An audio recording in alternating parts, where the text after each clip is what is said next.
Buenas tardes, República de Colombia, Rama Judicial del Poder Público, Tribunal Superior del Distrito Judicial de Montería, Sala Cuarta de Decisión Civil y Familia Laboral, aplicación al sistema procesal oral.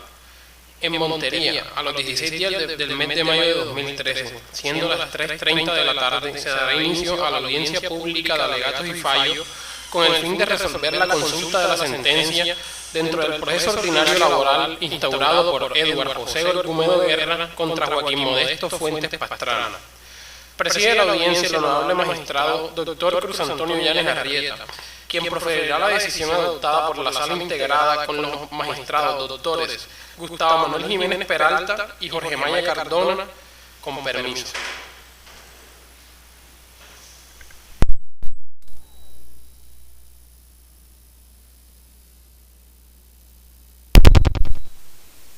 Montería, mayo 16 del año 2013, siendo las 3:33 de la tarde, la Sala Cuarta de Decisión Civil y Familia Laboral del Tribunal Superior del Distrito Judicial de Montería, integrada por los magistrados Cruz Antonio Llanes Arrieta, quien la preside, Gustavo Manuel Jiménez Peralta y Jorge Maya Cardona, este último con permiso, se constituye en audiencia pública para atender el grado jurisdiccional de consulta de la sentencia de fecha 31 de enero de 2013, proferida por el Juzgado Primero Civil del Circuito de CRT, dentro del proceso ordinario laboral radicado bajo el número 23-162-31 03 001 2012 0004401, promovido por Edward José Argumedo Guerra contra Joaquín Modesto Fuentes Pastrana. Como quiera que se observa que no hay presencia de las partes en controversia, se procede a dictar la sentencia. Para ello se hace los siguientes antecedentes. El señor Eduardo José Argumedo Guerra, actuando a través de apoderado judicial, presentó demanda ordinaria laboral de doble instancia en contra de Joaquín Fuentes Pastrana para que en sentencia se declare que entre ellos existió un contrato de trabajo y por ende el reconocimiento a favor del actor de las prestaciones sociales y demás derechos derivados de ese vínculo contractual. Las pretensiones precedentes se fundamentaron en los hechos que a continuación la sala se permite resumir. El señor Eduardo José Argumedo Guerra empezó a laborar bajo la dependencia y subordinación del señor Joaquín Modesto Fuentes Pastrana desde el 9 de enero de 2006 hasta el 13 de agosto de 2010, mediante contrato de trabajo verbal con una remuneración de 48.000 pesos semanales para un total de 192.000 pesos mensuales. Considera el actor que el demandado no lo afilió al Sistema General de Seguridad Social en salud, pensión y riesgos en ese entonces profesionales durante todo el tiempo laborado. El día 13 de agosto de 2010, el demandado dio por terminado el contrato de trabajo sin justa causa. De la mano con lo anterior, advierte también que el demandado le adeuda la liquidación y pago de las prestaciones sociales, horas extras, diurnas, festivas, recargos, además de la indemnización por despido injusto, aportes al Sistema General de Seguridad Social en salud, pensiones y riesgos laborales durante todo el tiempo laborado, además de la sanción moratoria y a las que tenga derecho como producto de la relación laboral. Admitida la demanda, se corrió traslado a la parte demandada, señor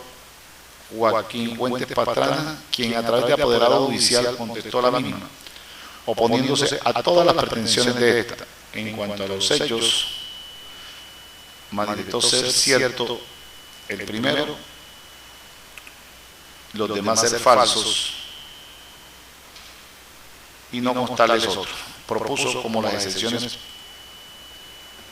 previas de falta de jurisdicción y competencia, ineptitud de la demanda por falta de los requisitos formales e indebida representación. Allí mismo propuso las excepciones de mérito de inexistencia de la obligación reclamada, cobro de lo no debido, prescripción, compensación. Celebradas las audiencias de ley, el juzgado ACO pronunció el fallo hoy en materia de consulta. Lo que se hizo el 31 de enero de 2013, donde el juzgado primero civil del circuito de Tres declaró aprobadas las excepciones de mérito de inexistencia de la obligación y cobro de lo no debido presentadas por la parte accionada y no aprobada la de prescripción y compensación. Fundamentó el ACO su decisión en que, de conformidad con lo dispuesto en el artículo 177 del Código de Procedimiento Civil, que consagra incumbir a las partes probar el supuesto de hecho de las normas que consagran el efecto jurídico que ellas persiguen, aplicado a esta norma por analogía, de acuerdo al artículo 145 del Código Procesal del Trabajo y de la Seguridad Social, no acreditó el actor los supuestos fácticos establecidos por la ley para la existencia de un contrato de trabajo, mediante los elementos de prestación del servicio, subordinación y contraprestación económica. Ello a razón de que las declaraciones de las testigos, señoras Alicia del Carmen Bedoya Cogollo y Alexandra Milena Mestra Fuentes, carecen de credibilidad, puesto que no son testigos presenciales de los hechos que fueron presentados en el nivel demandatorio, sino testigos de oídas. Diferente es la evaluación de los testimonios de los señores José Francisco Causil González, Ángel María Ávila Moreno y Manuel Pacheco Zúñiga, traídos al proceso a petición del accionado, los cuales son concisos y uniformes en cuanto al tipo de contrato que regía a la parte en litigio, describiéndolo como ocasional. La duración de la jornada de trabajo que oscilaba entre las 5:30 am y 10 am y la prestación del servicio de forma ocasional y irregular propia de la naturaleza de la labor contratada, como es la siembra y recolección de yuca, que tiene un periodo de duración de 7 meses, manifestado así por los declarantes, los cuales son conocedores de ello en virtud de que esa es su actividad económica. Consideraciones de la sala. Al colocar el movimiento del aparato judicial,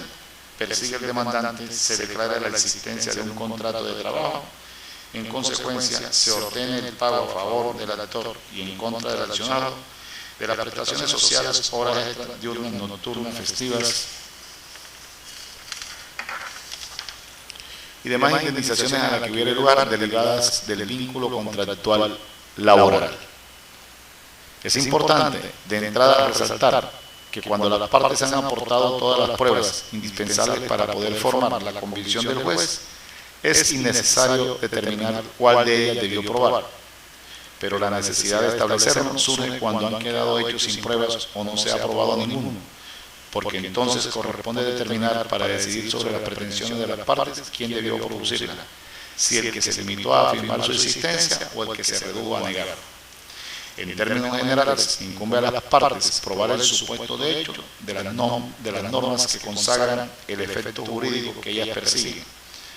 Esto de conformidad con el artículo 177 del Código de Procedimiento Civil, aplicado por analogía del artículo 145 del Código Procesal del Trabajo y de la Seguridad Social. Es decir, la carga de la prueba corresponde a la parte que alega un hecho para deducir derechos. A la vez, el interesado en que se reconozcan esos derechos debe aportar la prueba del derecho impeditivo, modificatorio o extintivo, aclarando que esto último no significa que en todo proceso el demandado esté obligado a aportar pruebas, en razón de que bien puede adoptar la conducta de esperar a someterse a las circunstancias y si el demandante logra o no probar los hechos que alega. Igualmente, es oportuno destacar que el artículo 24 del Código Sustantivo del Trabajo establece que toda relación de trabajo se presume regida por un contrato de trabajo, por lo que es deber del actor probar la relación laboral y del accionado desvirtuar que la misma estuvo precedida por un contrato de esta índole, es decir, desvirtuar los elementos constitutivos de los contratos de trabajo, como son la prestación de un servicio personal mediante una remuneración bajo la continuada dependencia y subordinación del empleador, determinado así reiteradamente por la Corte Suprema de Justicia, Sala de Casación Laboral. Recientemente, en sentencia del 24 de agosto de 2010, esta alta corporación, con ponencia del doctor Luis Javier Osorio López, precisó, abro comillas, como consideraciones de instancia, a más de las expuestas al desatarse el recurso de casación, recuerda a la Corte que para la configuración del contrato de trabajo se requiere que en la actuación procesal esté demostrada la actividad personal del trabajador a favor de la demandada, y en lo que respecta a la continuada subordinación jurídica, que es el elemento característico y diferenciador de toda relación de carácter laboral, no es menester su acreditación con la producción de la prueba acta cuando se encuentra evidenciada esa prestación personal del servicio, ya que en este evento lo pertinente es hacer uso de la presunción legal prevista en el artículo 24 del Código Sustantivo del Trabajo, pues al actor le basta comprobar la prestación o la actividad personal para que se presuma el contrato de trabajo, y es a la empleadora a quien le corresponde desvirtuar dicha presunción con la que quedó beneficiado el operario. Cierro comillas. En el plenario brilla por su ausencia prueba de la cual se puede inferir que efectivamente entre las partes existió un contrato de trabajo, toda vez que si bien el demandante probó la prestación del servicio, de igual manera el demandado cumplió con la carga probatoria impuesta por las normas laborales, desvirtuando el elemento subordinante en la relación contractual, a través de los testimonios de personas que tienen conocimiento directo del tipo de contrato suscrito por las partes, concluyéndose así, en concordancia con lo anterior, que la labor contratada no es de naturaleza laboral. Como acertadamente lo previó el ACU, en virtud de las declaraciones de los señores Francisco Caucil González, Ángel María Ávila Moreno y Manuel Pacheco Zúñiga, quienes manifestaron que el actor solo cumplía labores ocasionales o transitorias, de forma determinada y sin lugar a imposición de órdenes por parte del demandado, siendo el primero conocedor de las labores contratadas y su forma de ejecución. Además de dicho testimonio, se resalta que son uniformes y claros en cuanto a las razones que dieron lugar al no pago de prestaciones sociales. Afiliación al Sistema General de Seguridad Social, concluyendo que la labor contratada era ajena a esas clases de obligaciones por parte del accionado, al ser ocasional, transitoria y de ejecución momentánea, comprendida por periodos muy cortos. Testimonio a los que se les otorga un mayor grado de credibilidad en virtud de que son conocedores de las situaciones fácticas que rodean la ley de primera mano, puesto que su sustento económico depende de las mismas labores desarrolladas por el aquí demandado, y en el mismo territorio, a diferencia de las señoras Alicia del Carmen Bedoya Cogollo y Alexandra Milena Mestra Fuentes, testigos traídos al proceso a petición del actor, las cuales manifestaron que el petente trabajaba para el demandado de forma continua con un salario de 48.000 pesos semanales, cumpliendo labores como el sembrado, recolección y picado de yuca. Al ser interrogada por el juez ACO sobre por qué tenían conocimiento de estos hechos, respondió la primera, que el actor se lo contó, además de que era vecino suyo y lo veía pasar para el trabajo. La segunda manifestó, de igual manera, que se lo había contado el demandado. Cabe la precisión que la señora Mestra Fuentes agregó que nunca vio al actor desarrollar las labores que le indicó que cumplía para beneficio del aquí demandado. Y la señora Bedoya Cogollo reside en esta ciudad desde hace 15 años, lejana al corregimiento del Salado, lugar donde ocurrieron los hechos, la cual visitaba por lapsos de tiempo esporádicos los fines de semana. De lo anterior se concluye que dichos testigos formaron su conocimiento de los hechos de manera parcial y a través de lo manifestado por el petente, adquiriendo de esta manera la calidad de testigo de oídas, razones suficientes para desacreditar lo dicho por ella, en compendio con los postulados jurisprudenciales citados a continuación. En sentencia de fecha junio 23 de 2005, la Sala de Casación Civil de la Corte Suprema de Justicia sostuvo, abro comillas, cuando una declaración llega al oído del juez a través de un intermediario, mínimas preocupaciones de orden metodológico imponen la búsqueda y consulta de la fuente misma, pues el conocimiento original es preferible al que circula por medio de segundas voces, que aún sin intención pueden falsear la percepción primigenia. No se trata solamente de una cuestión formal, ni de temor al engaño. Es una simple consideración metodológica propia de las ciencias sociales. Es mejor la fuente que los intermediarios, y la fuente es mejor porque uno es el proceso de aprehensión del conocimiento y muy otro el mecanismo mental que opera cuando se reproduce la representación de los hechos en función narrativa dirigida a un interlocutor que no es el destinatario judicial ordinario, sino apenas otro testigo. Cierro comillas. Jurisprudencia que ayudó a la creación del precedente jurisprudencial del Consejo de Estado en este tema, manifestado así por esa colegiatura en fallo radicado 20-00-1-23-301-04629 de octubre 7 de 2009, donde la Sala de lo Contencioso Administrativo, sección tercera, siendo consejero ponente el doctor Mauricio Fajardo Gómez, dijo, abro comillas, ahora bien, como ocurre con cualquier otro medio de prueba admitido por la ley, la valoración del testimonio de oída deberá realizar el juez de manera conjunta con los demás elementos probatorios que hubieran sido oportuna y regularmente acopiados en el proceso, con el agregado de que en estos casos debe tenerse especial cuidado para efecto de someter la versión del declarante a un tamiz particularmente riguroso, con el fin de evitar que los hechos a los cuales se les otorgue credibilidad resulten finalmente distorsionados por el proceso de comunicación a que se encuentra sometida una declaración de tal naturaleza, puesto que es evidente que el relato de los hechos que realizará el testigo de oída no dirá relación con aquellos que él hubiere percibido de manera directa, sino que se referirá a hechos respecto de los cuales tuvo conocimiento de manera indirecta, por la referencia o transmisión que sobre los mismos le hubiere efectuado otra persona. Precisamente, para evitar que los hechos lleguen alterados al conocimiento del juez como resultado de la transmisión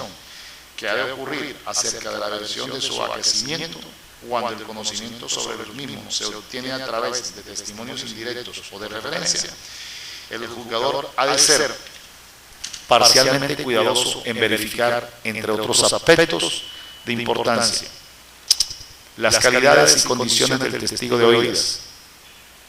las circunstancias en las cuales el propio testigo de oídas hubiera tenido conocimiento, indirecto o por referencia de los hechos a los cuales se refiere su versión,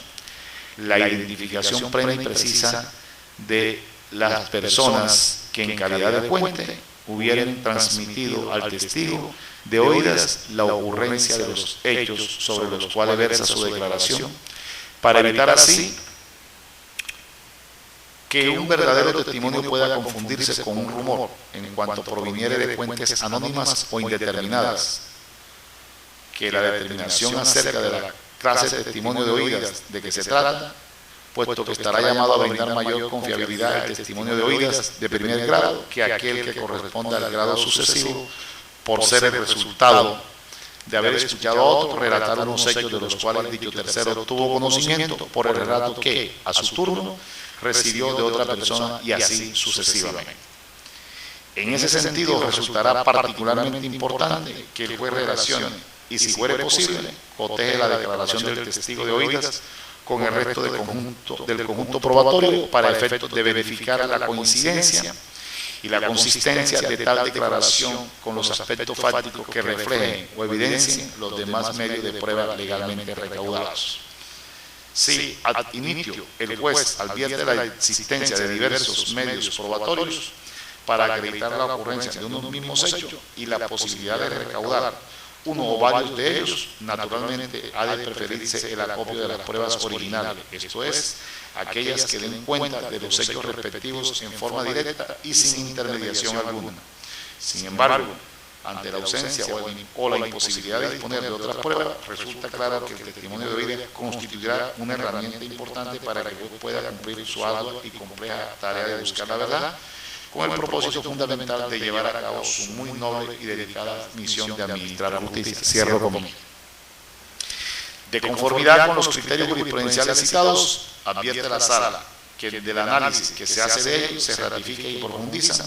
las razones por las cuales el ACO le imprimió un mayor grado de credibilidad a las declaraciones de los testigos traídos al proceso